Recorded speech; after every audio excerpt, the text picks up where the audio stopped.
Hello everyone, and welcome to the Brickformula review of LEGO Set 9445, the Fangpyre Truck Ambush, as 452 pieces for ages 8 to 14, and it's from the Ninjago series, Masters of Spinjitzu, and this set retails for $49.99.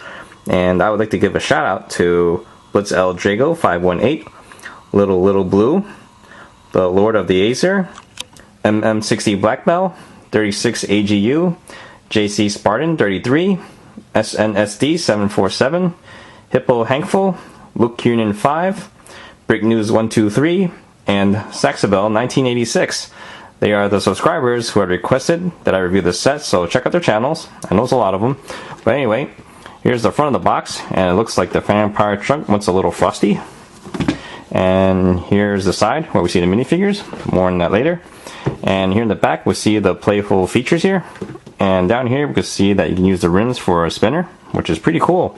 And I'll talk about this set in more detail coming up.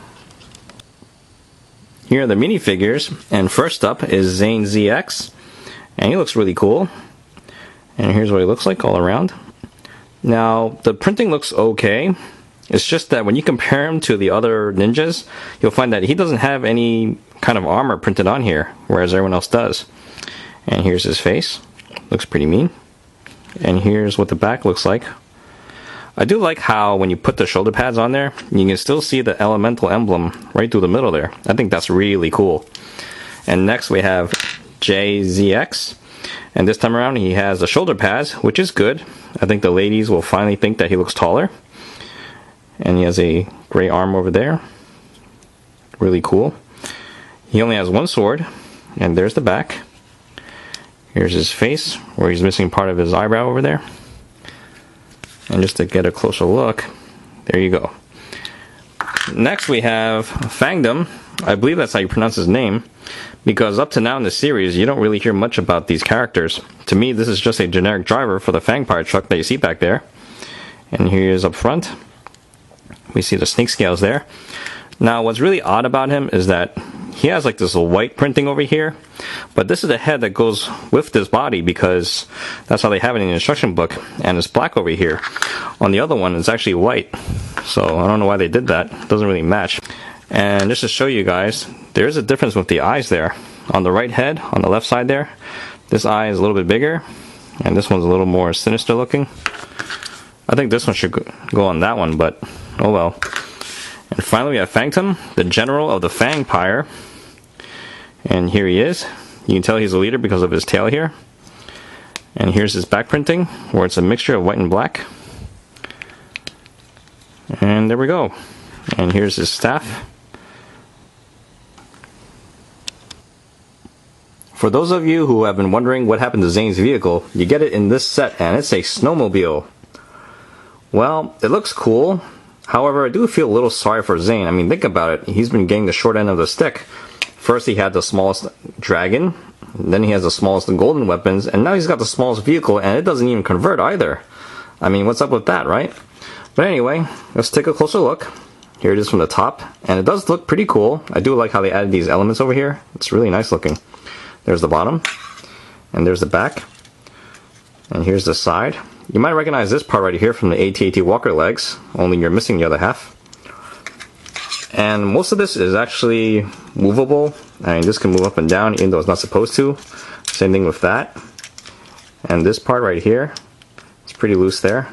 And what's worse are these side pieces are really loose too, which doesn't really make much sense to me. And then there's the handlebar, which is pretty low. Now you put Zane over here and look how low that is. You know, if he makes a sharp turn, he's going to hit himself in the gonads.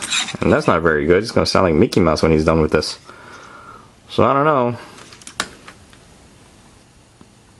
Finally, we have the Fangpyre truck. And this thing looks really mean looking. They did a pretty good job overall, although there are quite a few things that I should point out though. Here is the front, and it looks really neat, right? I really love the way they made the head here. It looks really intimidating. However, there seems to be a small design flaw over here. Now, they designed the mouth to open up as wide as that. And here's the tongue for some tongue action. Boy, does that sound bad. But on the surface, you'll see that it hugs the ground really close. So there's really no point to having a suspension in the front here because it moves just that much and it's already hitting the ground. That also means that you cannot open the mouth too wide either, because what's the point, right? It's going to close up anyway. Also, in the instruction book, you'll probably notice that the teeth is meant to be aligned straight like that too. So when you do that, it doesn't really close all the way, you see? So I do recommend that you just turn the teeth just a little bit and your mouth can close all the way. And this way it won't be scraping along the ground. Here's the side of the vehicle. And in this compartment is a stick of dynamite, which you will have some difficulty closing all the way. But there you go. You can open that up and just drop the bomb on somebody if you like. You only get one stick of dynamite, which is odd. I think it should come with two because you do have another one on the other side. Here's the back. And there's some holes here which go straight to the cockpit, which is a little strange. They probably should have just closed that up just to make it look a little better. But it's not a big deal. And you can see that there are some suspension pieces over here in the back. And there it is. Here's the other side. No dynamite in there.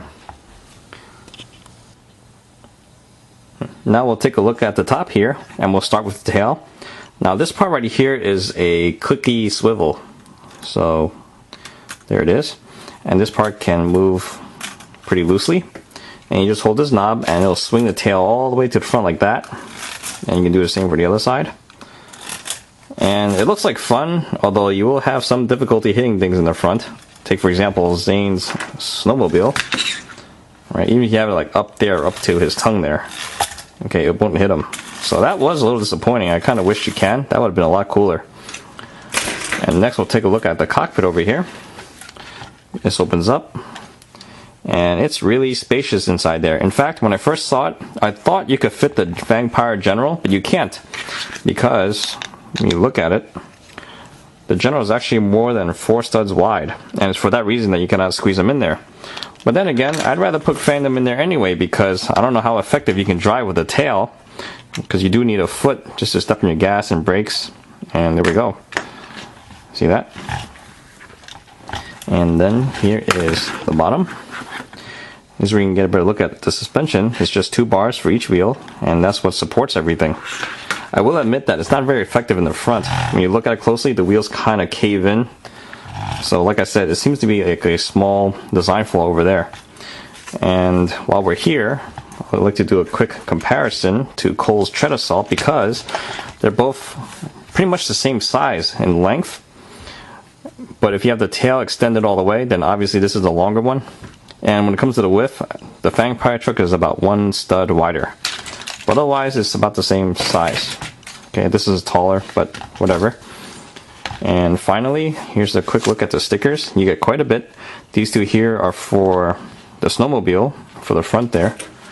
They attach over here. It doesn't really do much to make it look better. I think it's all the same. And these go all over the top side of the truck. And now on to the recommendations. Overall, my feelings for this set are pretty neutral. Not that great and not that bad. When it comes to value, we're looking at 11 cents a piece, so okay. But when it comes to the play value, I'll admit that it doesn't seem as fun as I first thought. Now, the mouth is pretty cool, and you can fit a minifigure in there. Well, we'll put Jay in there because he's at the wrong place at the wrong time. And that's how far you can close it with him inside there. And when you run the vehicle around, you'll scrape the mouth, which is not that good. And considering how there's so much weight in the front here, you might have to just cycle the suspension a little. This way these parts up here don't end up deformed in a few months. So it's a little disappointing in that respect. The tail is fun though. You can still knock out stuff in the front, just don't have it standing dead center in front of the vehicle. Also, if you look at the back of the box, you can take these rims off from the tires and you can use these for your spinners, which is pretty neat. So let's just do that. Oops. I guess he was at the wrong place on the wrong time too. Anyway, here's a spinner. And it looks really neat. I'll put Jay in here. And there it is. It doesn't really give an added edge to the spinner, so you don't have to worry about anyone cheating if someone has that. But it does look really cool. I mainly got this set because of Zane's snowmobile. And personally, I think this should have been a standalone set. It's better than the Venomari Shrine, in my opinion. But in the end, for $50, it is a decent set for the value and everything. And that's it. That sums up my review. I hope you guys enjoyed the show, and I'll see you guys next time. Thank you for watching.